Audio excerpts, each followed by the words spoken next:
Você tem microfone hoje? É só ligar? Alô, câmbio. Alô, câmbio. Alô, câmbio. Câmbio. Bom, enquanto a gente tenta procurar aqui o microfone, eu gostaria de primeiramente agradecer a presença de todos. Boa noite a todos, sejam bem-vindos. Boa noite. Alô, câmbio. Alô, câmbio. Echoes. Alô.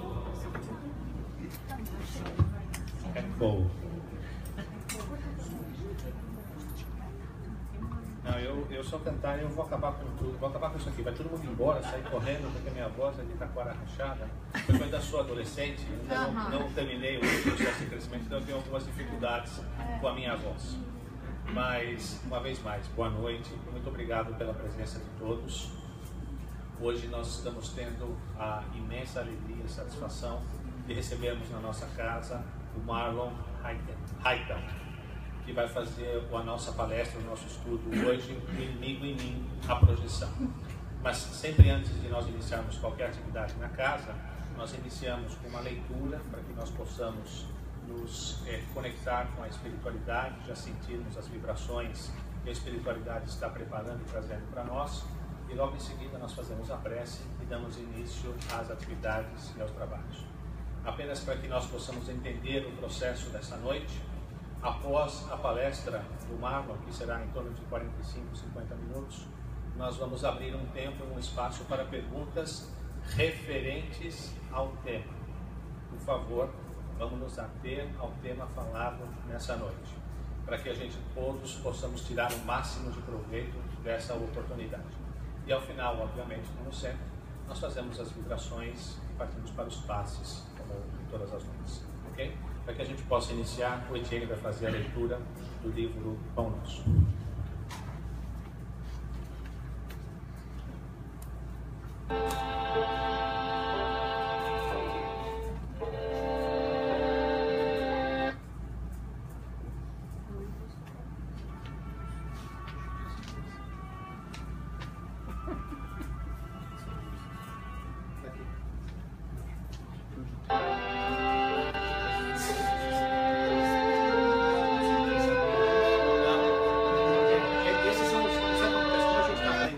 Com as coisas que nós instalamos, a gente já está perdido com algumas coisas aqui. Eu não sabia que o projetor falava. Comigo ele nunca falou, é a primeira vez.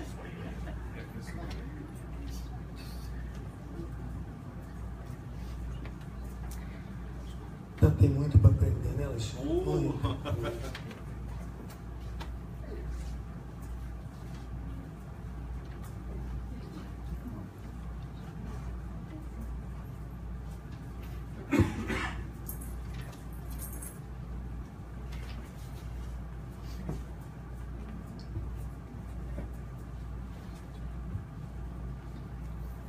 Nosso livro de hoje, como já disse Alexandre, é o Pão Nosso, ditado pelo Espírito Humano do nosso querido Francisco Cândido Xavier. E a nossa mensagem de hoje chama-se Pensa um pouco. As obras que eu faço em nome de meu Pai, estas testificam de mim. Jesus, em João capítulo 10, versículo 25. É vulgar a preocupação do homem comum relativamente às tradições familiares e aos institutos terrestres a que se prende, nominalmente exaltando-se nos títulos convencionais que lhe identificam a personalidade. Entretanto, na vida verdadeira, criatura alguma é conhecida por semelhante processo. Cada espírito traz consigo a história viva dos próprios feitos, e somente as obras efetuadas dão a conhecer o valor ou demérito de cada um. Com o enunciado, não desejamos afirmar que a palavra esteja desprovida de suas vantagens indiscutíveis. Todavia, é necessário compreender-se que o verbo é também profundo potencial recebido da infinita bondade como recurso divino, tornando-se indispensável saber o que estamos realizando com esse dom do Senhor Eterno. A afirmativa de Jesus, nesse particular, reveste de impecável beleza. Que diríamos de um Salvador que estatuísse regras para a humanidade sem partilhar as dificuldades e os impedimentos.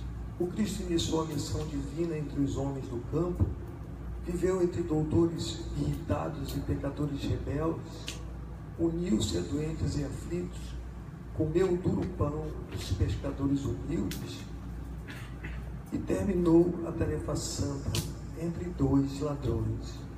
Que mais desejas? Se aguardas vida fácil em situações de evidência no mundo, lembra-te do Mestre e pensa um pouco. Lição muito sábia, porque nós sabemos a dificuldade que nós temos com o verbo. Com certeza, cada um de nós, que ainda temos algumas, o Alexandre fala em 25.000 encarnações. Eu ontem fiquei assim numa dúvida atroz, pensando que o Cristo já está conosco desde antes do nascimento do planeta Terra. Nós estamos falando de bilhões de anos. Então acho que ele está sendo modesto com as 25 encarnações. Então cuidado com o verbo, todos nós. Obrigado, meus irmãos.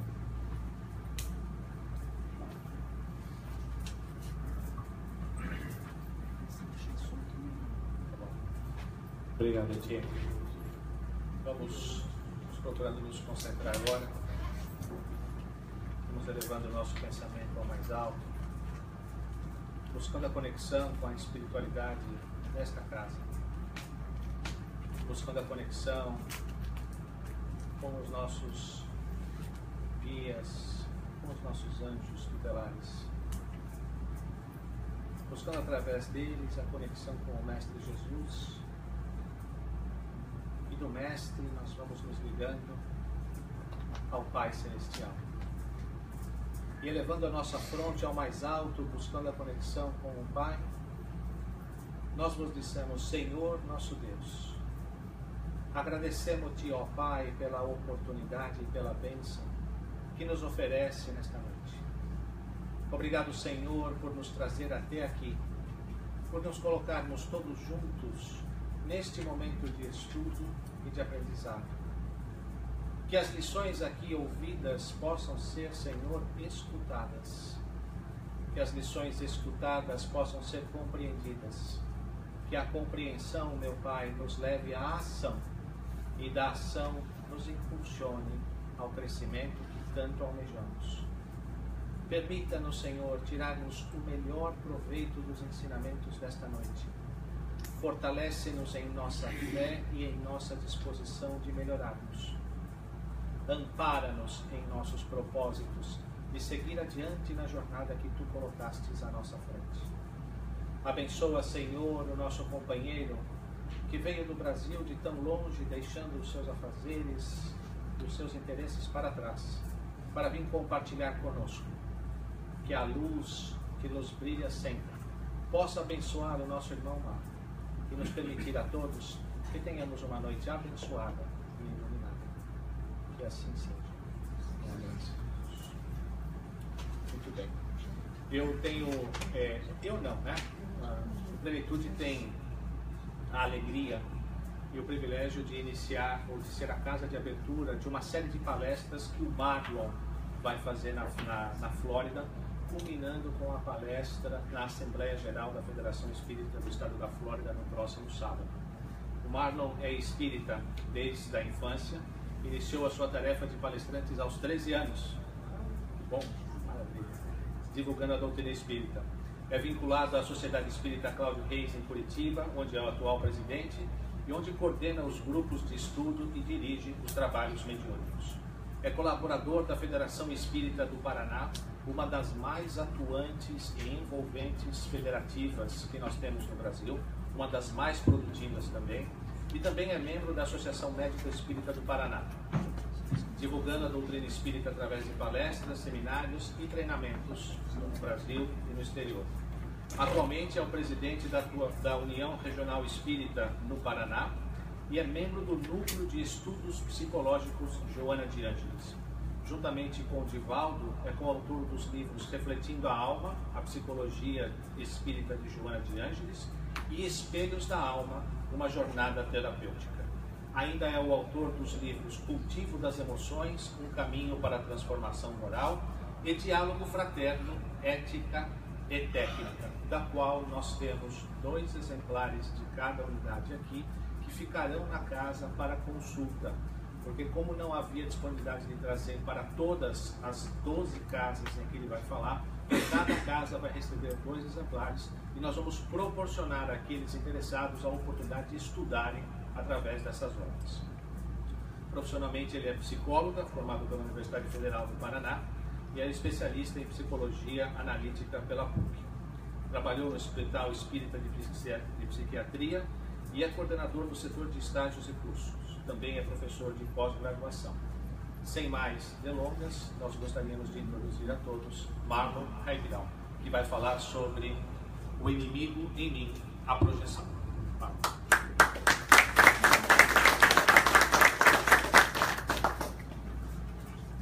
Boa noite.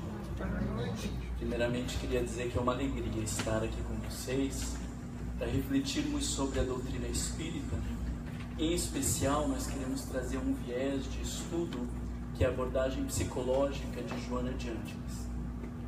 Não são estudos de psicologia propriamente. Quando a gente olha a projeção, nós vamos discutir a projeção como um recurso da psicologia, mas o nosso objetivo é compreender a doutrina espírita usando de recursos da psicologia, da filosofia, da pedagogia, de diferentes ciências que nos permitam compreender melhor a proposta da doutrina espírita, porque tudo está posto em Allan Kardec, e não poderíamos dizer que não está claro, porque obviamente que lá está, mas nós não temos olhos e recursos para observar estes conteúdos e compreender a profundidade.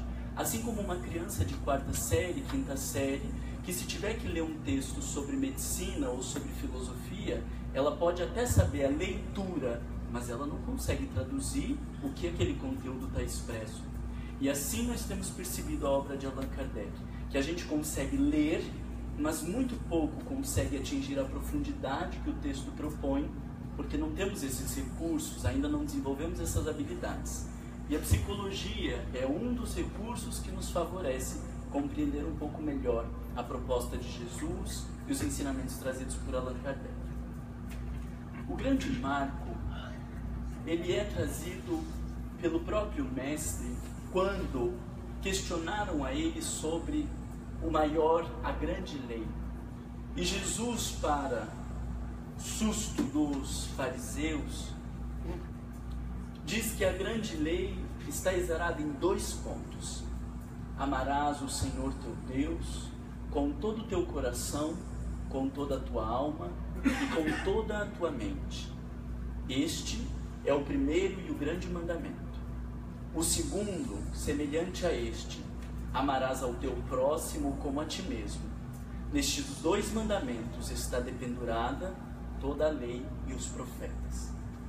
Isso aqui vem se construindo para a humanidade, pelo menos aqui no Ocidente, como uma regra: amar a Deus sobre todas as coisas e amar ao próximo como a si mesmo. E quanto a isso nós não temos dúvidas, nós não temos questionamentos. Mas como nós ainda não conseguimos viver estes ensinamentos, pela nossa inabilidade de compreender a proposta de Jesus, o ser humano, de um jeito bem atrapalhadinho, vai criando máscaras para consolidar coisas que deveriam estar acontecendo dentro dele. Então, por exemplo, eu olho para alguém que me fez mal e digo: imagina, coitado, eu tenho orado por ele todas as noites. Lá dentro, a gente está explodindo. Quando a pessoa cair na nossa frente, a gente vai falar: Deus é justo, e a gente vai se satisfazer de ver a pessoa sofrendo. Mas no discurso, como nós aprendemos que é preciso amar ao próximo como a si mesmo, então nós teremos um discurso de que a gente perdoa, a gente tem um discurso de amor, a gente tem um discurso de compreensão, sem que a gente entre em contato de verdade com os conteúdos que estão dentro de nós. Porque muitas vezes na fala que eu tenho de dizer um coitado, eu não percebo Mas não existe nada de amor nessa fala de ele é um coitado. Existe menosprezo, existe arrogância, existe um comportamento que me afasta do próximo ao invés do amor ao próximo. Porque Jesus trouxe um direcionamento, mas a psicologia, a filosofia, a pedagogia, as diversas ciências que tem hoje, elas estão nos mostrando este passo a passo. Então nós sabemos que a meta é amar ao próximo. Mas existe um percurso que eu preciso construir dentro de mim, porque amar ao próximo não acontece de uma hora para outra. Amar ao próximo não acontece porque nós lemos este texto. Amar ao próximo não se dá por imposição de alguém dizendo você tem que amar o seu próximo, você tem que perdoar, e daí as coisas se transformam dentro da gente. Pelo menos lá no Brasil as coisas funcionam assim. Pergunto para vocês se aqui nos Estados Unidos funciona desse mesmo jeito. Ou se lê já consegue aplicar e viver direto. Faça assim com a cabeça ou assim pelo menos.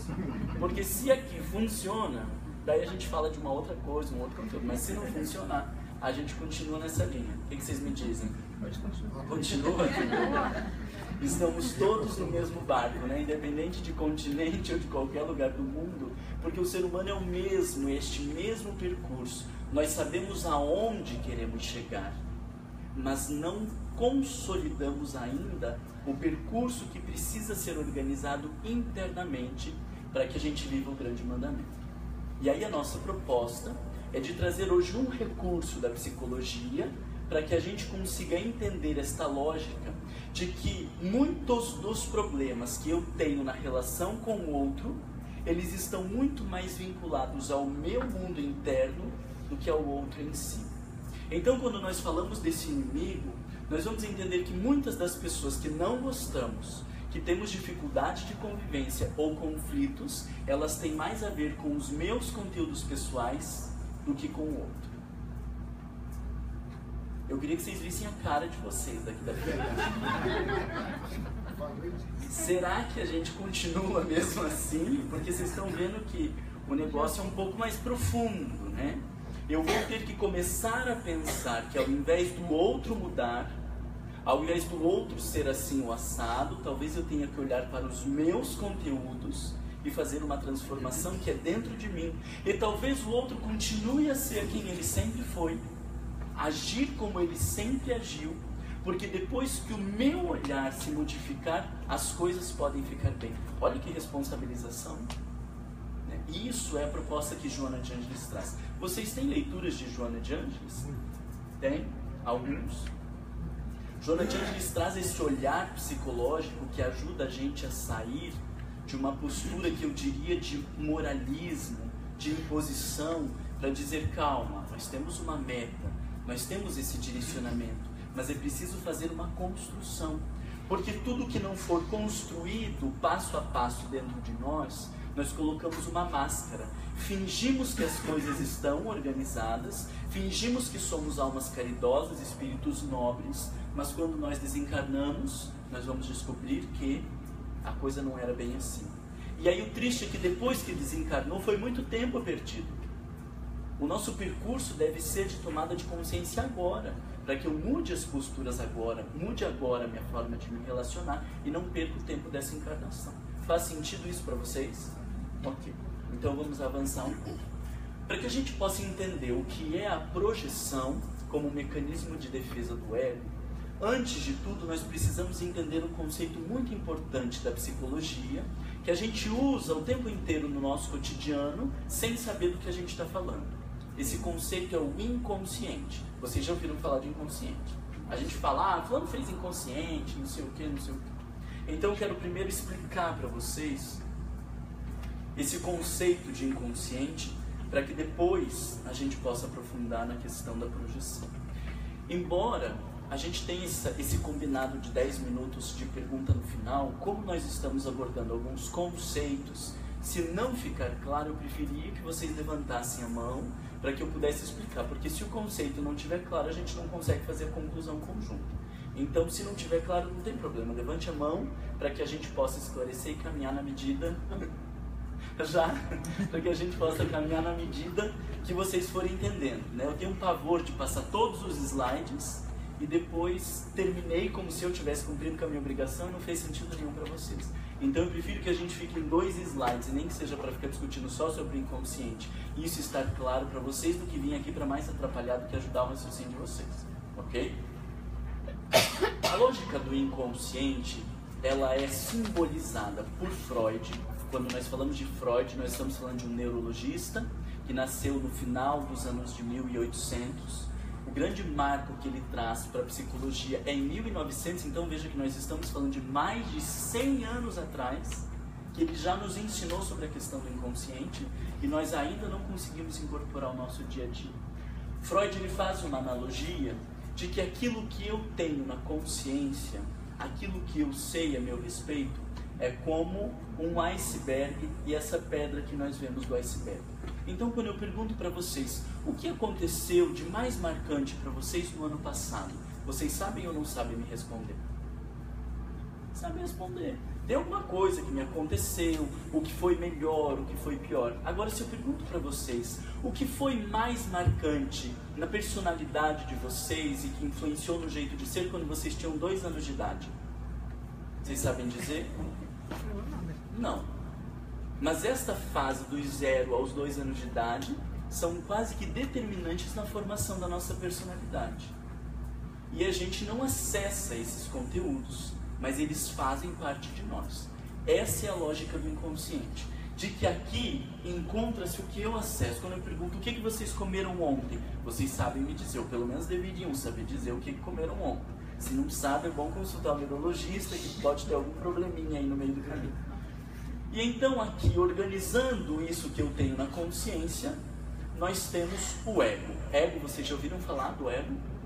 O ego organiza a nossa consciência. Então quando me pergunta, Marlon, o que aconteceu quando você, como que foi seu aniversário de 18 anos? Então eu vou lá nos meus arquivos, nas experiências de quando eu tinha 18 anos e digo, 18 anos, eu fiz uma festa assim, assado, eu fui tirar a carteira de motorista, foi quando eu tive o primeiro emprego, qualquer coisa.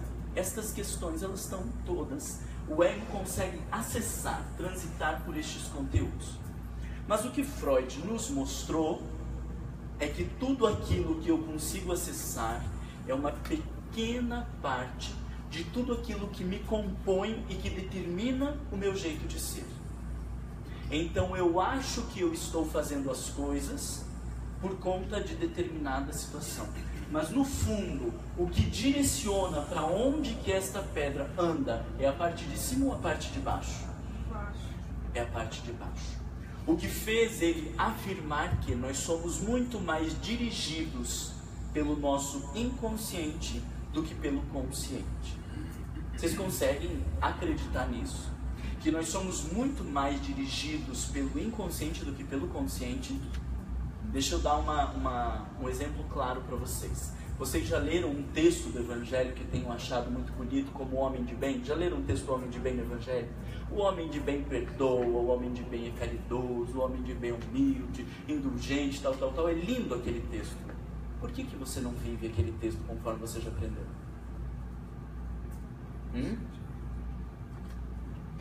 Por que não vive? Me responde. É sem vergonhice? A gente leu, mas não quer. A gente não acreditou muito naquilo. A gente acredita. A gente tem certeza que aquilo ali é o que vai nos levar à felicidade. E que aquilo ali é o que vai nos conduzir à pureza de espíritos, a sermos pessoas melhores. E nós acreditamos nisso. Mas por que a gente não consegue viver dessa forma? Porque existe um mundo inconsciente que determina muito mais quem eu sou do que aquilo que está lá na consciência. Então eu quero perdoar, eu desejo perdoar, mas quando eu vejo e olho para dentro, nada está lá. Eu queria ser uma pessoa mais paciente, mas quando eu vejo eu estou atropelando e passando por cima das pessoas. Eu queria ser humilde, eu dou até um jeito, eu falo de um jeito manso para parecer uma pessoa humilde, mas quando eu vejo eu humilho fulano, a pessoa se sente humilhada, rejeitada, porque não conseguimos modificar de uma hora para outra este conteúdo que é o nosso inconsciente. O que nós temos feito, infelizmente, é fazer reformas lá em cima. Então nós reformamos a aparência, nós mudamos o externo, as pessoas olham e digam: gente, vocês lembram o Marlon quando chegou aqui na casa espírita? Todo espalhafatoso, falia alto, mexia com os braços assim. Agora ele fala tão doce, ele é uma pessoa calma, amorosa. E pode ser que essa mudança tenha sido só lá dentro, só lá em cima, mas todo este mundo aqui não se modificou. E aí as minhas raivas, os meus medos, a minha extroversão, que foi toda para o inconsciente, ela começará a se manifestar de uma maneira imperceptível, por exemplo, com problemas físicos. Aí nós temos problema de refluxo, de gastrite, hérnia de hiato, tem câncer, cefaleia, enxaqueca, um monte de coisas, problemas na coluna, e que não conseguimos entender que este adoecimento são as manifestações do nosso inconsciente dizendo: tem um problema aqui dentro, tem um problema aqui dentro. Aí eu vou lá, eu tinha então um problema de gastrite, aí a gente toma um remédio para gastrite, mas depois tem problema de refluxo, depois tem problema na coluna, depois tem problema na cabeça, porque como nós não trabalhamos o conteúdo em profundidade, ele continua nos dizendo: tem que mexer aqui dentro, tem que mexer aqui dentro. E enquanto a gente vai fugindo, ele vai tentando sinalizar que algo não está bom lá dentro. Isso faz sentido para vocês? Total. Total. É a receita. Olha, a gente só tem 45 minutos, tá? Então eu vou só jogando essas coisas para vocês e depois eu vou embora. Eu vou fazer palestra amanhã em outro centro espírita e vocês se viram com a vida de vocês. Eu quis trazer para vocês uma frase que é muito impactante de Joana de Ângeles, porque este raciocínio ele está posto na psicologia. Mas nós poderíamos dizer que Freud era ateu, que Freud não entendia nada da doutrina espírita, né? Que ele era um perdido, um sexólatra, um problemático, qualquer coisa. Aí eu trouxe para vocês uma frase de Joana de Ângeles, que daí eu queria que vocês se segurassem na cadeira para podermos ler juntos. Olha o que ela diz: não são poucos os indivíduos que se refugiam em ideais, especialmente nas doutrinas religiosas, como evasão da realidade, adotando comportamentos nobres, no entanto, mascaradores dos seus conflitos. O que você acha disso? Que talvez nós estejamos adotando comportamentos nobres. Eu sou uma pessoa caridosa, amorosa, um trabalhador dedicado, eu sou uma pessoa acessível, mas ele pode ter sido só um comportamento nobre que eu adotei, ou seja, algo da aparência, mas que lá no inconsciente mascara os meus conflitos. Então a pergunta que fica é: será que nós estamos nos transformando moralmente ou nós estamos mascarando os nossos conflitos? Como ter certeza se uma modificação ela aconteceu de dentro para fora ou se ela é só uma máscara que nós colocamos de uma pessoa melhor? Dá para ter certeza? Esse já é o detalhe, não dá. O dia que você tiver muita certeza, o dia que você falar: não, eu tenho certeza que eu mudei, eu fiquei com uma raiva daquela palestra do Marlon, porque eu mudei de verdade, essa reação você já olha e não discute, você fala: meu Deus do céu, está tudo conflitado lá dentro do sujeito. Porque quanto mais certeza nós tivermos a nosso respeito, maior é o indicativo de que a gente está querendo mascarar. Triste isso, né? Lembra lá de Pedro, Jesus dizendo: Pedro, Pedro, antes de o galo cantar, tu me negarás 3 vezes. O que Pedro fez? Ah, Senhor, eu vou meditar sobre isso, porque eu vejo de fato em mim que há uma pessoa muito orgulhosa e eu corro o risco de te negar 3 vezes. O que ele disse? Eu? Todo mundo aqui pode te negar, eu jamais te negarei. E o que aconteceu? Essa frase aqui é boa. Esse é um psicólogo junguiano. Ele diz assim: a maioria das pessoas, eu não sei se vocês compreendem, mas maioria quer dizer que a grande parte de nós, tá? A maioria das pessoas não sabe que é tão egocêntrica e egoísta quanto na sua realidade é. E quer aparentar ser altruísta e ter o total domínio dos seus apetites e prazeres. A tendência das pessoas é antes para esconder tais traços dos outros e de si mesma por trás de uma fachada que as mostre como esperam que os outros a aceitem. É esconder também de si mesmo. Então, quando Jesus disse para Pedro que ele o negaria, Pedro não reconheceu que negaria e disse, não, eu vou dar uma camuflada aqui, vou fingir que não vou negar. Ele de fato, olhando para dentro de si, disse, eu sou incapaz de te negar, porque você é mais importante do que tudo na minha vida. Ele acreditava que seria capaz de colocar Jesus acima de tudo. Então, quando eu me mostro uma pessoa humilde, quando eu me mostro tolerante, quando eu me mostro amoroso, não é que eu sei que lá dentro a coisa está feia, e eu digo para os outros, não, imagina, eu acredito. E me dizem, Marlon, mas você é uma pessoa muito irritada. Tipo, imagina, vocês não me conheceram como eu era antes, agora eu sou um doce. E eu acredito que eu sou um doce. Só que todo mundo olha e diz, nossa senhora, coitado do Marlon. Vocês estão entendendo essa lógica? De que dizer que os conteúdos estão no inconsciente quer dizer, eu não enxergo, eu não identifico, eu não reconheço que aquilo faz parte de mim. E aí eu poderia passar aqui a noite inteira dando inúmeros exemplos para vocês disso, mas a gente não tem tempo e aí vamos caminhar direto para a projeção. Mas até aqui, essa lógica do inconsciente, de que existem conteúdos que fazem parte de nós, que influenciam no nosso jeito de ser, mas nós desconhecemos. Isso fica claro e acessível para vocês? Por que outros não fizeram assim com a cabeça? Porque estão pensando profundamente, porque se arrependeram de ter vindo para essa palestra, porque discordam de tudo, mas não vão falar só para serem gentis, porque o palestrante veio de fora. Porque agora a coisa piora um pouco mais. O inconsciente é só uma introdução. Então, se não fica claro, a gente nem precisa avançar. Deixa eu trazer um outro exemplo. Vocês podem falar de sexualidade nesse centro espírita aqui? Pode falar? Pergunto porque tem centro espírita conservador, não pode. Só se eu fizer essa pergunta já seria uma ofensa, né? Mas eu vou trazer então um outro exemplo para ajudar vocês a pensar essas questões do inconsciente. Eu me recordo de uma paciente, aí que eu posso ficar falando de paciente, vocês não vão querer fazer terapia comigo, não pode atender por Skype, então não parece que eu estou fazendo propaganda do meu trabalho, né? Lá em Curitiba é ruim de falar de paciente que parece que está fazendo propaganda.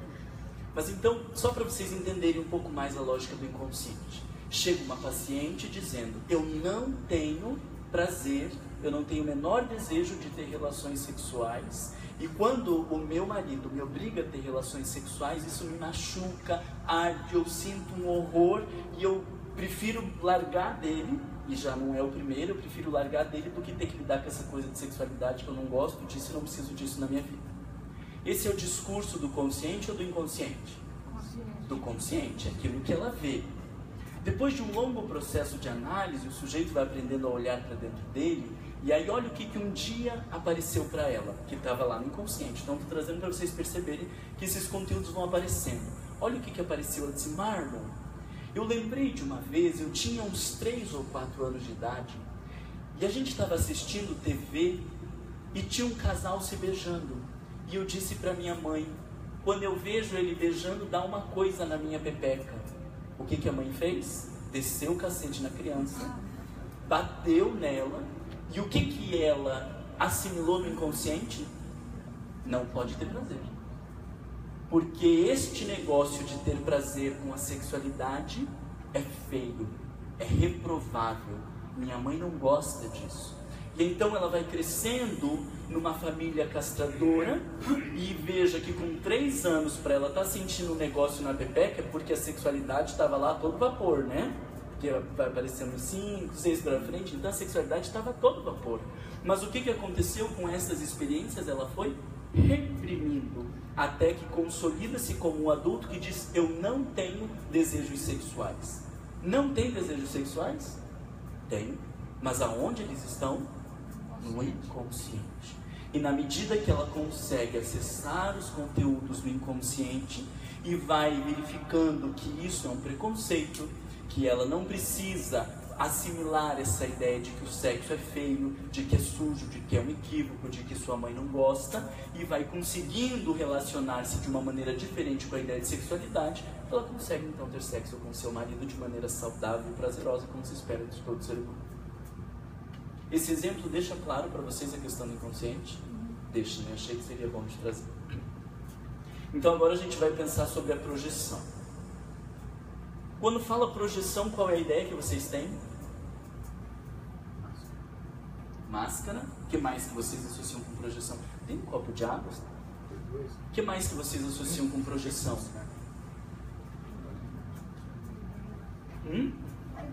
Uma ideia. Só isso? Pobre, vocês estão... Uma imagem refletida. Uma imagem refletida. Projetar algo. Tem uma coisa e eu projeto. Ótimo. Então vamos lá. Primeiro a gente vai trazer a definição da psicanálise e depois a gente busca a Joana de Angelis. A projeção é uma operação na qual o sujeito quer expulsar de si e localizar no outro qualidades, sentimentos, desejos, etc., que ele recusa em si.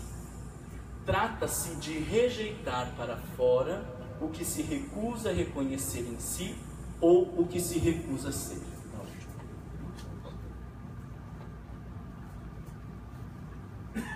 O que você achou dessa frase? Existem coisas que eu não quero olhar dentro de mim. Ser arrogante é uma coisa bonita ou feia de olhar? Feia. Quem é que quer ser arrogante? A gente não quer. Egoísta, vulgar, preconceituoso, orgulhoso. Nós não queremos ser essas coisas. E ainda mais quando estamos imersos numa doutrina religiosa que traz aquela perspectiva de que não pode. Espírita não pode ser orgulhoso. Espírita tem que perdoar. Espírita não pode ter raiva. Nós temos um discurso muitas vezes impositivo, que eu vou enxergando coisas dentro de mim. Então eu assisti a palestra dizendo que espírita tem que perdoar. E aí eu vejo que existem mágoas dentro de mim. Eu sinto essas mágoas. Como eu não posso trazê-las à consciência, o que o ego faz? Joga para o inconsciente. E aí eu digo que eu perdoei. Imagina, já perdoei. E aí quando a pessoa tropeça, dá um gostosinho lá dentro de dizer, é a justiça divina, né? E a gente ainda fala com uma voz mansa, né? Aqui se faz, aqui se paga. Não que eu tenha satisfação com isso, mas é que a lei de causa e efeito, né? Deus não deixa passar uma. Então assim, foi Deus que foi o cretino de fazer mal para aquela pessoa para me vingar, porque eu sou espírita, espírita não se vinga. Então quando eu vejo esses conteúdos e não consigo lidar com eles, nós jogamos para o inconsciente. Só que esse conteúdo que está lá no inconsciente, ele vai ficar quieto, morto, fechadinho, abre a porta, joga lá dentro, fica bem quietinho.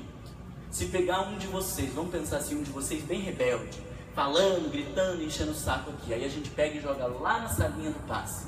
O que vai fazer lá na salinha do passe? Vai começar a rezar? Não, né? Daí que você revolta, aí vai bater na porta, vai gritar. Isso é o que acontece na nossa vida. Então o conteúdo vai para o inconsciente, mas ele não vai ficar quieto. E existem inúmeras formas dele se manifestar. Uma delas é a projeção. Ou seja, o conteúdo que está lá dentro de mim, ele dá um jeito de mostrar que existe, criticando e condenando o outro, que traz no seu comportamento aquilo que eu não aceito dentro de mim. Exemplo bem prático, se você olhou para mim e disse, nossa, o Marlon é um arrogante. Da onde que você tirou a ideia de que eu sou arrogante? Eu sei que eu sou arrogante, mas da onde que você tirou essa ideia e que olhos são esses que fazem enxergar a minha arrogância? Do que está dentro. Quando Madre Teresa de Calcutá estava nas ruas trabalhando, os políticos que não tinham 1/100º do amor que aquela mulher tinha, eles conseguiam enxergar que era um ato de amor o que ela fazia? Não. O que eles achavam que Madre Teresa de Calcutá ia fazer? Dar um golpe político. Que ela estava arrebanhando a multidão porque em algum momento ela ia fazer um golpe. Porque não conseguiam enxergar esse conteúdo. Então quando eu olho para alguém e digo, nossa, que pessoa arrogante, nossa, que preconceituoso, nossa, que pessoa falsa. Qualquer coisa que você olhar para alguém e acreditar que aquela pessoa é isso, você não tem um atestado de que ela seja isso.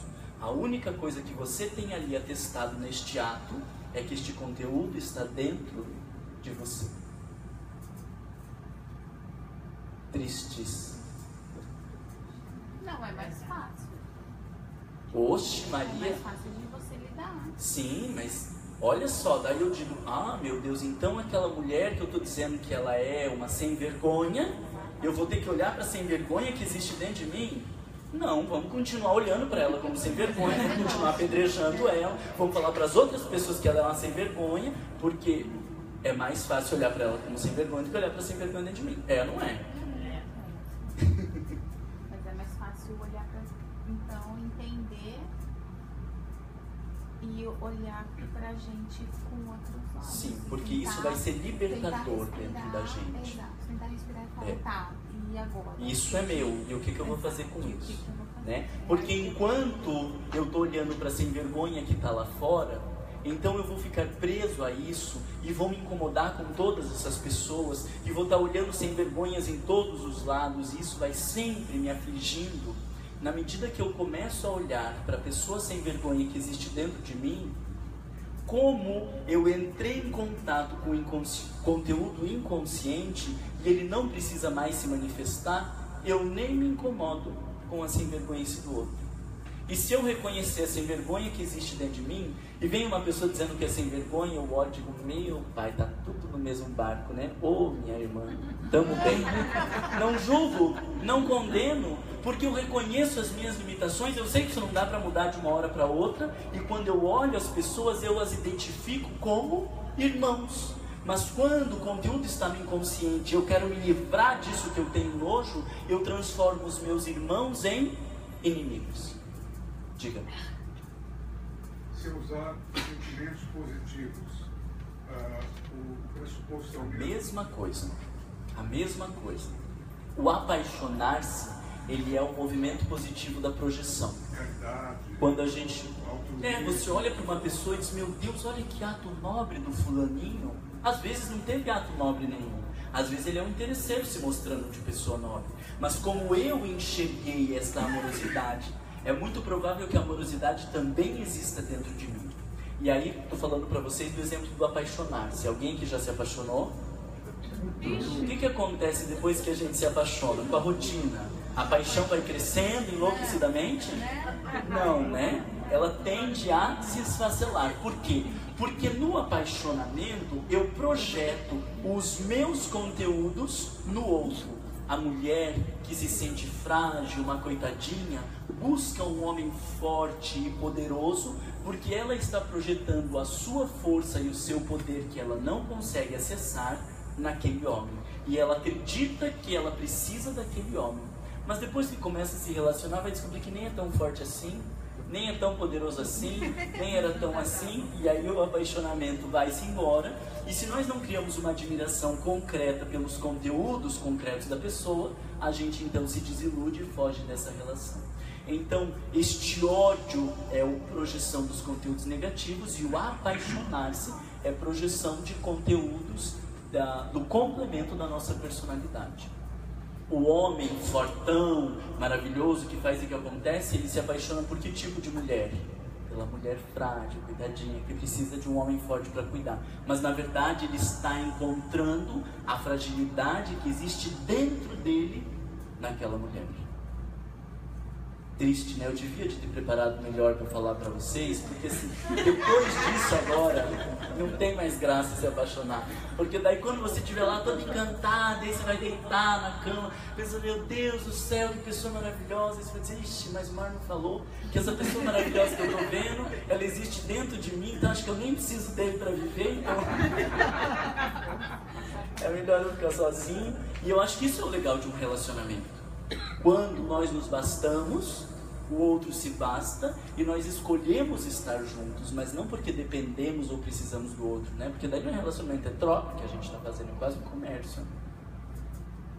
A projeção é o desejo de cuspir algo, de querer pôr distância entre mim e isso.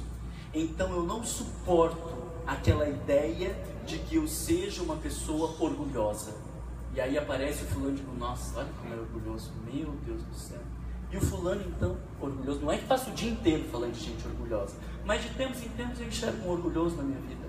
Gente, mas eu nem conheço fulano, é a primeira vez que eu estou vendo. Da onde que eu tirei essa imagem de orgulhoso? De dentro de mim. Eu sei bem direitinho como que um orgulhoso se comporta. Pode ser que a pessoa seja orgulhosa, a outra pessoa? Pode ser que sim, pode ser que não. O fato não é esse. Independente se ele é ou não é, quando eu olho para alguém e penso a respeito deste alguém, eu preciso saber que eu estou falando de mim mesmo. O que os hipócritas e os fariseus pensavam a respeito de Jesus? Entende a lógica?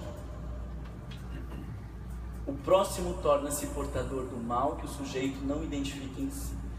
Agora tem uma outra frase que daí vai ficar um nível bem mais pesado agora, que é essa questão da sexualidade. Vocês querem que passe por ela ou a gente passa rápido já para outro slide? Vai? Teve uma vez que eu perguntei assim, eu estava num grupo de jovens trabalhando autodescobrimento, e eu perguntei, tem alguma pessoa aqui que seja puritana? Mas eu falo isso brincando e já digo, não levanta o braço porque é só uma brincadeira. E a menina já levantou o braço rápido. Aí eu falei, puxa vida, agora não vou poder falar, né?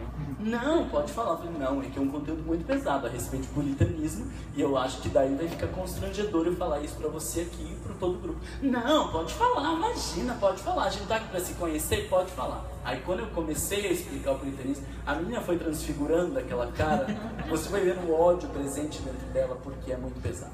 Olha aqui, o excesso de pudor, a exigência de pureza, provavelmente são compensações por exorbitantes desejos sexuais reprimidos e anelos de gozos promíscuos vigentes no ser humano. Então aquele comportamento de pureza, olha que ela veio com essa saia, meu Deus, você viu o decote da outra, meu Deus, ela já está com outro marido. Essa gente que nós chamamos de puritana, que fica cuidando da sexualidade alheia, segundo Joana de Ângeles, se você for ficar com raiva, fique com raiva de Joana de Ângeles, porque eu só estou transmitindo o que ela fala. Ela traz dentro de si exorbitantes desejos sexuais reprimidos e gozos promíscuos vigentes no ser profundo. Vocês conseguem agora imaginar a cara daquela menina me olhando quando dizia que ela trazia gozos promíscuos dentro dela? Da onde que vem esse desejo intenso de pureza? Na perspectiva religiosa, é porque nós queremos ser pessoas melhores. Mas a psicologia vai nos mostrando que, no fundo, nós queremos combater no outro aquilo que existe dentro de nós e não sabemos como lidar. Por isso, enquanto não conseguirmos enxergar o mal que existe dentro de nós, nós não conseguiremos, pela perspectiva psicológica, nos relacionarmos bem com as pessoas. E na medida que eu vou reconhecendo o que existe de inferior, de feio, de limitante dentro de mim, mais próximo eu me torno dos outros, mais amável, porque aí eu saio daquele pedestal e me reconheço como igual aos outros. Percebem a diferença? O que me faz me aproximar dos outros não é o discurso de tolerância, tem que compreender, tem que amar e tem que respeitar. Ele vem de dentro, porque eu reconheço as minhas questões pessoais e por isso, naturalmente, eu me aproximo das pessoas. E perdoo, e compreendo e tolero, porque eu sei que a coisa aqui dentro também não é fácil. Aí, um raciocínio para facilitar a nossa reflexão. A intensidade do relacionamento de transferência é sempre equivalente à importância dos seus conteúdos para o sujeito.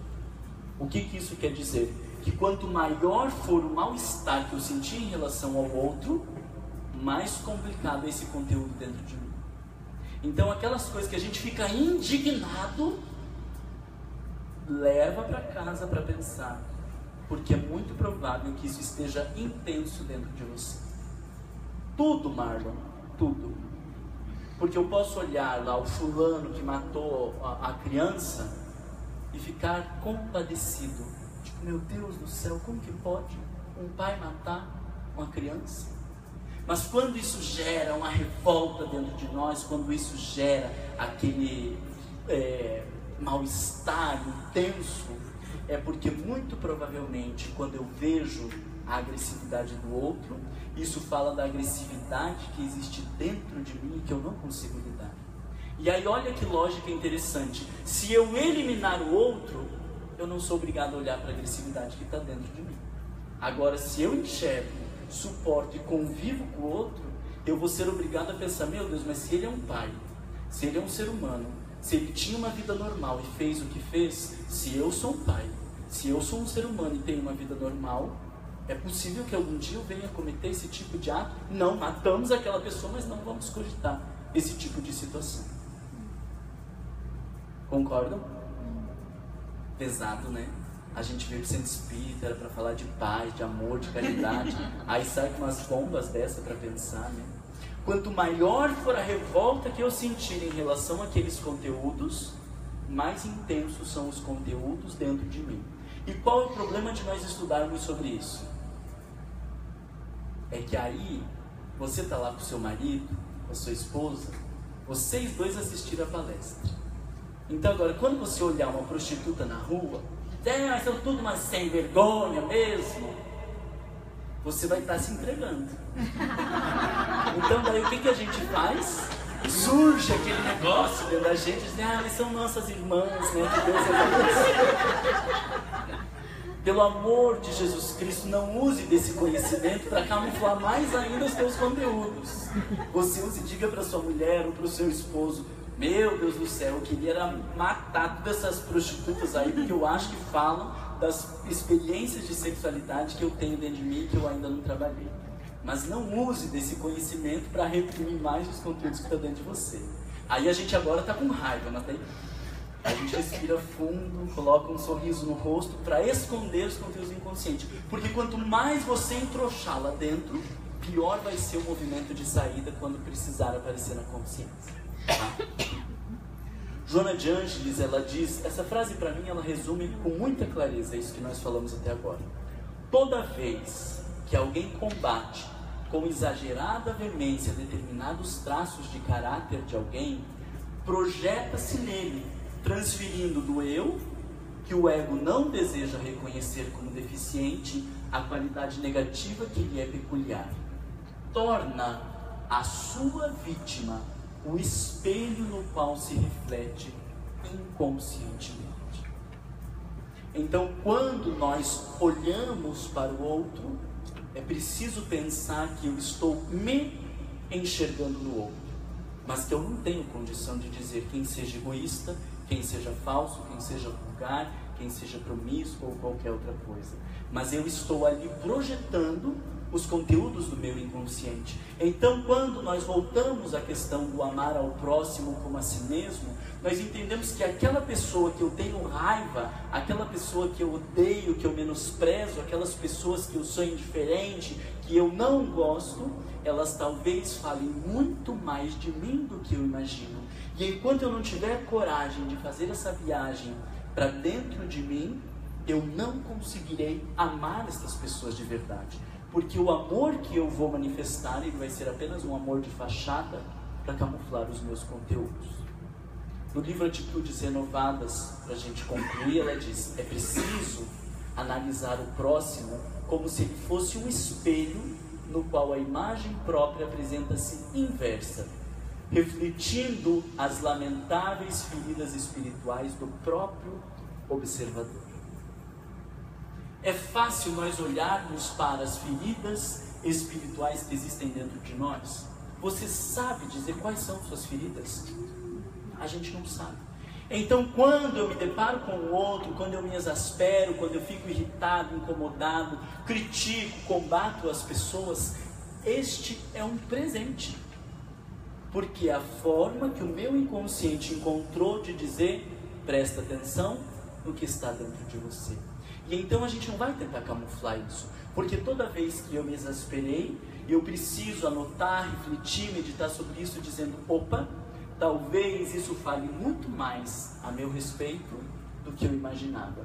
E aí a gente para de combater o outro, porque nós estamos muito mais preocupados em olhar para dentro de nós mesmos. Por isso Jung tem uma frase que eu gosto muito, queria encerrar essa fala com essa frase. Ele diz assim, não saias, é no interior do homem que habita a verdade. Não fique pensando sobre os outros, não fique avaliando, julgando ou condenando, porque o grande objetivo existencial de estarmos na Terra é o nosso processo evolutivo. Então que nós aproveitemos das relações para olhar para dentro, que arrumemos mais tempo para meditar e refletir sobre a nossa conduta, que façamos esse movimento constante de estarmos em contato com o nosso mundo interior, porque aí sim nós encontraremos a verdade. E segundo Jesus, é o encontro com estas verdades que nos proporcionarão a libertação de quem nós realmente somos. Temos 5 minutinhos se vocês tiverem alguma pergunta ou algum questionamento. Digam. Como a doutrina espírita, ou como os conceitos da doutrina espírita podem nos ajudar a trabalharmos essa questão da projeção? Como os conceitos da doutrina espírita podem nos ajudar? Eu diria sim, que toda a proposta da doutrina espírita, ela é uma proposta consoladora, né? As bem-aventuranças, elas são uma proposta de pacificação. Mas quando eu não compreendo esses conceitos, eu transformo a doutrina espírita numa proposição de condenação, de crítica, de combate. E então a gente vai se degladiando dentro do discurso espírita. A gente humilha as pessoas pela pureza doutrinária. A gente desrespeita o outro para manter a ordem. Então, eu acredito que se nós não tivermos clareza do quanto os conflitos eles estão dentro da gente, nós deturpamos a doutrina espírita e não conseguimos fazer a leitura do que seja de verdade o Consolador prometido. E nós temos transformado a doutrina espírita no condenador prometido. A gente tem respostas para a vida de todas as pessoas, né? E o atendimento fraterno é uma verdadeira tragédia, porque daí vai dizer, o teu filho morreu com 4 anos porque ele foi um suicida na outra encarnação, que a gente leu lá em André Luiz, que o Júlio cometeu suicídio com 4 anos, que o Júlio cometeu suicídio e daí morre com 4 anos, e a gente, todo mundo, toda criança que morreu vai dizer, deve ter sido suicida na outra encarnação. Olha uma pessoa com deficiência mental, deficiência física, mas sabe-se lá o que fez na outra, né? E aí nós vamos tornando o conhecimento da doutrina espírita um julgamento cruel, ferindo as pessoas, ferindo as consciências, porque não compreendemos que estes conflitos eles estão dentro da gente. Então o que eu acredito é que cada vez mais que nós conseguimos nos apropriar de alguns conceitos da psicologia, da pedagogia, da filosofia, da medicina, da física, dessas diferentes ciências, nós conseguimos olhar para a doutrina espírita com um viés que muitas vezes a gente não consegue olhar, né? A doutrina espírita ela é muito clara. Eu não acho que a doutrina espírita acrescenta, eu não acho que a psicologia acrescenta a doutrina espírita porque ela está posta, mas ela vai mostrar o meio do caminho só, né? Porque, sem dúvida nenhuma, a doutrina espírita acrescenta muito mais à psicologia, por trazer toda a complexidade do ser humano reencarnado. A doutrina espírita acrescenta muito mais à psicologia, mas a psicologia ela ajuda no meio do caminho a compreender alguns processos que a gente só conseguiu compreender aonde que vai chegar. Não sei se eu me fiz claro falando isso.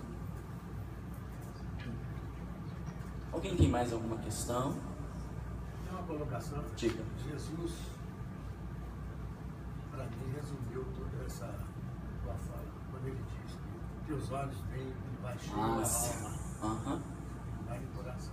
Teus olhos veem o que está cheio o coração. Uhum. É bem isso. Não sai. Só que ele fala no geral, né? Aí quando você vem aqui na psicologia, você consegue entender o processo. Freud chegou ao conceito de projeção, ele também não trouxe do nada, né? Ele chegou ao conceito de projeção através do ciúme paranoico. Não quer dizer todo ciumento, hein? Pode ser quase todo ciumento, mas cada caso precisa de uma análise. Mas aqueles casos de ciúme paranoico, onde as pessoas faziam delírios e tinham certeza que o outro estava traindo, sabe aquela gente bem louca, ciumenta? Na medida que esses sujeitos iam se conhecendo e analisando-se a si próprios, eles iam entrando em contato com os seus desejos de traição. E ao invés de enxergar que era o desejo de trair, ele projetava no outro, que o outro ia lhe trair. Mas como você tem certeza que o outro vai trair? E aí fica claro, depois de tudo isso que eu expliquei para vocês, que a traição que eu estou vendo lá no outro, o desejo de traição que eu estou vendo lá no outro, fala do desejo de traição que existe dentro de mim. Então o que eu vejo é que a psicologia ela vai fundamentando cientificamente uma coisa que Jesus já tinha posto, né? Que já está tudo lá organizado. Mas a gente vai encontrando fundamentos e passo a passo para compreender melhor isso. Diga. Seria correto eu concluir que se no meu inconsciente eu tenho uma série de arestas que representam experiências e sentimentos não resolvidos, eu também tenho uma série de luzes que representam sentimentos nobres que eu desenvolvi em outras existências e que estão no meu inconsciente, ou seja, além do lixo, tem alguma coisa boa lá dentro? Ou não? Ou não aproveita nada? Olha, como a gente tem 1 minuto, eu estou pensando numa resposta consoladora para te dar. Se nós tivéssemos 3 horas, eu com certeza ia te dar uma outra resposta. É só lixo. Mas o divino que existe dentro de nós, ele ainda é potencial. Mas isso não é uma forma que eu tenho de pensar. Isso está posto lá por Allan Kardec, capítulo 3 do Evangelho, quando ele diz que nos mundos de provas e expiações o mal predomina. E o que caracteriza o mundo são os espíritos que nele habitam. Então todos nós que estamos na Terra, o mal ainda predomina. O bem é potencial dentro de nós. Estamos na fase da regeneração, que não existe uma classificação moral em si, porque estamos transitando para os mundos ditosos. Nos mundos ditosos, há mais bem do que mal. Então nós temos aqui os mundos de provas e expiações, onde há mais mal do que bem, indo para os mundos ditosos, onde há mais bem do que mal. E estamos vivendo esse processo de transição. E um dia nós estaremos nos mundos celestes, que são morada dos espíritos puros, onde não existe o mal. Então isso, quando nós dizemos há mais mal do que bem nos mundos de provas e expiações, isso é a realidade do ser humano. No nosso inconsciente ainda existem muito mais conflitos e muito mais vícios morais do que virtudes. Mas não no sentido de desanimar e falar, meu, a gente é uma porcaria mesmo, eu vou mais é sair beber, eu vou encher a casa, porque não tem jeito. Não, porque nós estamos num processo em milhares de reencarnações, quando chegaremos nos mundos felizes, aonde há o predomínio do bem. Mas querer exigir de nós o predomínio do bem agora, não sei se fica claro para vocês, mas parece que é uma exigência descabida, né? Porque nós estamos num mundo onde há o predomínio do mal, transitando para o predomínio do bem. E quando nós estivermos nos mundos felizes, aí sim a gente tem que exigir o predomínio do bem, porque isso é o que classifica. Mas agora, o que mais ainda está presente dentro de nós são os vícios morais. E o divino é centelha, né? Quando Jesus diz, vós sois deuses, vós sois a luz do mundo, ele está falando daquilo que existe como essência. Mas uma essência que, assim como uma semente, precisa ser regada, cultivada, adubada, para que ela vá se desenvolvendo e um dia ela se consolide como uma árvore frondosa. Esse dia do se consolidar como árvore frondosa são os espíritos puros, que nós estamos há milhares de reencarnações, né? Desculpa, só tem uma frase que o seu autor que ele diz mais ou menos, não sei se é André Luiz, alguma coisa assim, diz, diante da escuridão não pragueje, faça luz.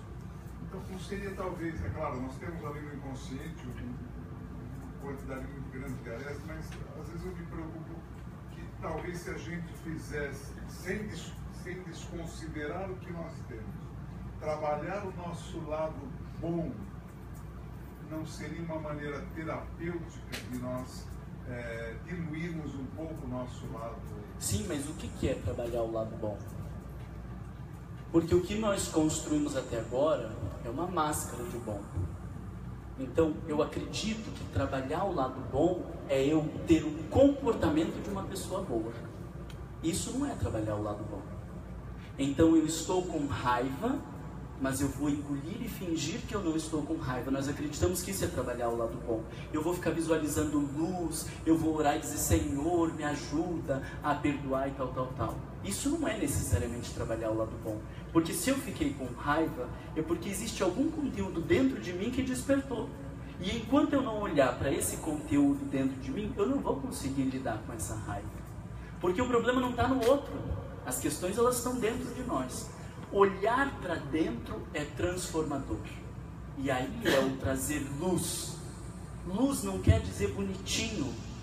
Luz quer dizer consciência, verdade. Então a gente precisa levar luz para os aspectos sombrios. A gente precisa levar consciência para os aspectos sombrios. A gente precisa levar a verdade para os aspectos sombrios. E isso é transformador. Então veja o que eu disse. Eu vejo lá a prostituta.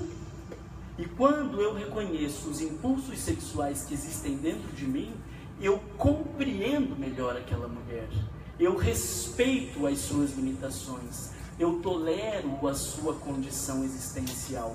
E reconheço que se eu tivesse reencarnado no mesmo contexto que ela reencarnou, muito provavelmente eu estaria igual ela está. E que se ela tivesse reencarnado na minha família espírita, com tudo que a vida me ofereceu, ela também estaria bem como eu estou. Quando eu levo esta luz da consciência, eu tolero, compreendo, amo ao meu próximo. Entende? A luz que a gente quer uma coisa rápida, né? Que é a luz do vamos deixar bonito esse negócio. Só que o deixar bonito esse negócio tem feito com que a gente crie máscaras. Então o percurso é levar consciência. Porque quando eu tenho consciência destes conteúdos conflituosos dentro de mim, naturalmente eu tolero, respeito e amo o próximo. Faz sentido isso? Levar consciência é o que é mais transformador, né? Quando eu estou lá irritado com meu filho, porque não cala a boca, porque esse menino não fica quieto, porque ele quer me deixar louco, tá? Então, eu estou lá enlouquecido com aquela criança. Aí o que eu faço? Eu vou tomar um gole de água. Ai, Senhor, me ajuda, me ajuda. Vai fazer com que eu tolere meu filho? Não. Eu preciso entrar em contato com quão egocêntrico eu sou, com quão exigente eu sou, para que eu consiga, na medida em que eu levo luz para o meu egocentrismo, para as minhas exigências descabidas e para o meu desejo de ser um pai perfeito, eu começo a olhar para o meu filho e digo, meu filho, desculpa, porque o teu pai é fora da média, né? Eu queria que você já nascesse como um anjo. Porque eu reconheço que é a minha exigência que faz eu me desequilibrar com o meu filho. É o meu autoritarismo que faz eu desequilibrar com o meu filho. Ou é a minha fantasia de ser um pai perfeito que faz eu desequilibrar com o meu filho. Quando eu levo luz para estes conteúdos, eu me transformo moralmente. Então, isso é transformação de dentro para fora. E não a transformação de cara bonitinha de fora para dentro. Faz sentido para vocês? Todos os conflitos que a gente tiver, a gente precisa fazer um olhar para dentro. E quando eu levo luz, quando eu levo consciência, quando eu conheço, isso naturalmente me transforma na relação. A gente pode abrir para mais perguntas, porque tem duas pessoas para mais perguntas. Você acredita que a doutrina então exerce um papel sobre o superego, no sentido de exercer sobre o indivíduo uma capacidade de filtros e freios mais intensos? De filtros e freios mais intensos. Ela dá pra gente um discernimento, né? E isso é um papel importante da religião. Porque hoje, quando eu tenho mágoa de alguém, eu preciso reconhecer que a mágoa não é algo saudável. Porque se eu achar bonito ter mágoa dos outros e me vingar, tem gente que acha bonito se vingar, né? Se eu achar bonito me vingar, a coisa tá feia. Então, a religião, ela nos dá um discernimento do bem e do mal, de como nós devemos proceder ou não proceder. Mas né? atuando no superego. É que o superego é uma estrutura, para Freud, o superego é uma estrutura condenatória que muitas vezes gera adoecimento. Né? Então, condenatória, mas como um freio. Não, então, mas eu diria que a religião, eu não usaria o termo superego de Freud, eu usaria a consciência. O que a religião faz é um despertar da consciência. Porque eu sou uma pessoa extremamente egoísta e tem gente que acha bonito ser egoísta. Eu me preocupo comigo mesmo, e o resto que se exploda. Cada um que se vire. A religião, ela dá um discernimento, ela tem um processo de despertar da consciência. Então, essa é uma função. Agora, como eu vivo essa religião é que pode ser perniciosa ou benéfica, né? Porque se eu quiser me transformar no sujeito caridoso de uma hora para outra, eu saio dando as minhas coisas, mas eu não desenvolvi um sentimento de caridade pelas pessoas. E aí eu dou para todo mundo e acredito que eu me tornei um anjo de dar para as pessoas, porque eu peguei aquela religião e tentei enfiar a goela abaixo de mim, né? Então, o que a religião faz, e é o papel saudável, é o despertamento da consciência, é o despertamento do Deus interno que existe dentro da gente. Agora, tem muitas pessoas que vão viver a religião de uma maneira castradora, e Freud chegou a essa conclusão, e ele disse que a religião era perniciosa, porque as pessoas viviam uma religião castradora, e aí isso não nos ajuda, né? Ok, entendo a tua relação. Última pergunta daí, tá? Okay.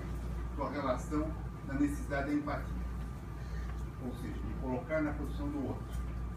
Agora, veja, o juízo crítico, a revolta, é importante no processo de desenvolvimento da humanidade como um todo. Se você coloca que todo juízo crítico negativo é uma projeção e, portanto, eu devo evitar, você faz com que eu não me revolte diante de certas coisas e que eu não cresça. E a doutrina espírita, até onde eu entendo, ela é evolutiva. Eu tenho que me revoltar. Eu não posso aceitar a realidade como era dada. Eu não posso achar que todo o juízo crítico que eu faço em relação ao outro seja uma mera projeção. Eu tenho que achar, por exemplo, vou dar um exemplo padrão, eu sei que esse é um exemplo limite. Eu não posso não me revoltar contra Hitler. Não é uma questão, uma projeção minha. Eu tenho valores que são agredidos por aquilo. E eu tenho que me revoltar. Porque o processo de revolta, ele é um processo de crescimento. Seja do ponto de vista psicológico, seja do ponto de vista de personalidade, seja do ponto de vista de religião. O que o senhor entende como revolta, então, para eu entender o raciocínio? Não me conformar com aquela situação, achar que aquilo é injusto e achar que aquilo não pode ser. Sim, mas então nós temos a não conformação. Agora, mas não é. Sim, mas juízo crítico e não conformação é uma coisa. A exasperação, o desequilíbrio interno é outra coisa. Mas sob certas realidades eu não posso não deixar... Tem o juízo crítico e a ação lúcida. Quando a gente fica revoltado, no sentido do indignado, nesse sentido da sede de justiça, nós estamos falando de conteúdos internos. Jesus teve ações lúcidas, então ele não se conformava, expulsou vendilhões do templo, constrangeu hipócritas, mas ele não fazia isso num movimento de indignação, de diminuição do outro, de menosprezo do próximo. Ele fazia as coisas que eram corretas porque precisavam ser corretas. Então, talvez assim, para te ajudar a pensar qual é o limite de uma coisa e de outra, é o sentimento que eu nutro pelo outro. Porque quando eu olho para Hitler, Hitler é um irmão, como todos nós. Eu não posso ter ódio de Hitler. E isso é contrário à minha evolução, porque o ódio não tem a ver com a lei divina. Compreende? Então, quando eu fico com ódio daquela pessoa, isso fala de algum conteúdo, porque quando você sente essa revolta e o desejo de vingança de uma pessoa, você está completamente contrário à lei divina. Então tem alguma coisa errada, a gente não pode aceitar um comportamento contrário à lei divina. A grande questão é que a ação lúcida ou a revolta, ela não é contra a pessoa, ela é contra situações. Então eu fico pasmo de ver o holocausto e o sofrimento que gerou para as pessoas. Eu fico refletindo sobre a questão da corrupção e o que eu posso contribuir para um mundo melhor. Essas são ações lúcidas, onde a gente tem um senso crítico, avalia uma situação equivocada e tem um movimento de transformação. Quando eu tenho uma revolta no sentido pessoal, o desejo é de vingança e não de transformação daquela realidade. E o desejo de vingança é completamente contrário à lei divina, e isso não é necessário para a nossa evolução. Então, não sei se eu consegui deixar claro para vocês que quando tem um sentimento pessoalizado, nós estamos falando de conteúdos nossos. Quando existe um senso crítico, como ele está trazendo, uma avaliação de que aquela situação é equivocada e um desejo de construção de um mundo melhor, aí nós estamos falando de uma ação lúcida. Aí não estamos falando de comportamento projetado, estamos falando de despertar da consciência. O relacionamento com o sujeito gera desejo de vingança. A avaliação e o senso crítico gera desejo de mudança. São duas coisas diferentes. Tá? Gente, queria agradecer. Para mim foi um prazer estar aqui com vocês. Espero que essas reflexões tenham contribuído de alguma maneira para o nosso entendimento a respeito da doutrina espírita e que fiquemos em paz.